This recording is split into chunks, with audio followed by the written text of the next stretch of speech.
বন্ধুরা দৃশ্যটা দেখুন কত সুন্দর। নদীর বাঁধ, এটা আইলার সময় পুরোটা ভেঙে গেছিলো। এই বাঁধটা পুরো নতুন করে তৈরি করা হয়েছে। এই বাঁধটা পুরো আইলার সময় পুরো ভেঙে গেছিলো। আর এপারে তো পুরো জল ঢুকে গেছিলো, এপারে পুরো জল ঢুকে গেছিলো। এপারে হচ্ছে গ্রাম, এপারে হচ্ছে নদী।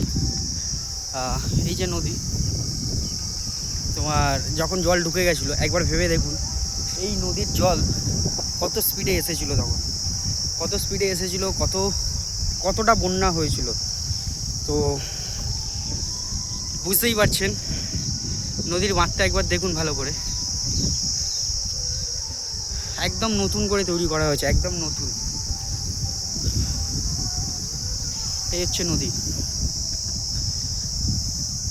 বন্ধুরা, এই বাঁধ ভেঙে যাওয়ার পরে আইলাতে এত মানুষের ক্ষয়ক্ষতি হয়েছে সেটা আপনারা আর আমরা বুঝতে পারবো না যদি না সামনে থেকে ফিল করতে পারতাম। দেখুন বাঁধটা দেখুন একদম নতুন করে তৈরি করা হয়েছে, বুঝতেই পারছেন। দেখুন এই নৌকাগুলো শীতকালের সময় ছোট ছোট যে চিংড়ি মাছগুলো হয় না, মুরগির যে খাবার, সেই চিংড়ি মাছগুলো ধরার জন্য শীতকালের সময় নদীতে নামে।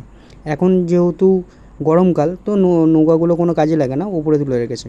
তো আমরা যে কজন গেছিলাম, তো আমরা আমার ভাই, দাদা, তো সবাই মিলে একটু নদীর বাঁধে ঘুরতে গেছিলাম। তো সেটাই দেখাচ্ছি আপনাদেরকে। দেখুন নদীর বাঁধটা দেখুন কত সুন্দর লাগছে। কিন্তু যখন এই নদীতে বান এসেছিলো, বন্যা হয়েছিল, তখন একবার ভেবে দেখুন কত কত রাশি রাশি জল এই গ্রামের মধ্যে ঢুকে গেছিলো। আপনারা চিন্তাও করতে পারবেন না যে কতটা ক্ষয়ক্ষতি হয়েছে। দেখুন একটা ট্রলার রাখা আছে, এটা হচ্ছে মাছ ধরার নৌকা। এই নৌকা করে যারা মাছ ধরতে যায় 15 দিন, 20 দিন, 1 মাসের জন্যেও চলে যায়। দেখুন নৌকাতে কত কিছু রাখা আছে, নৌকার মাছ ধরার কত সরঞ্জাম রাখা আছে, কত সরঞ্জাম রাখা আছে। দেখুন নৌকাটা কত সুন্দর লাগছে না ওপরে। এখন নদীর থেকে উপরে তোলা আছে। তো একটুখানি নদীতে নামার চেষ্টা করছিলাম, একটু কাছে যাওয়ার চেষ্টা করছিলাম। দেখুন জলের ঢেউগুলো আসছে, দেখুন কত সুন্দরভাবে, কত সুন্দর না জলের ঢেউ আসছে। আমাদের মনে যেরকম ঢেউ ওঠে সেরকমভাবেই ঢেউ আসছে। দেখুন এইটা হচ্ছে পুরনো বাঁধ, এরকম বাঁধ ছিল প্রথম, নদীর বাঁধটা এরকম ছিল। তো এত এত জলের চাপ ছিল, তারপরে ভেঙে গিয়েছে। একটা সাইডে ভেঙে গেছে, যে সাইডটা আগে দেখালাম সে সাইডটা পুরো ভেঙে গেছিলো। তো সেই সাইডটা আবার নতুন করে তৈরি করেছে।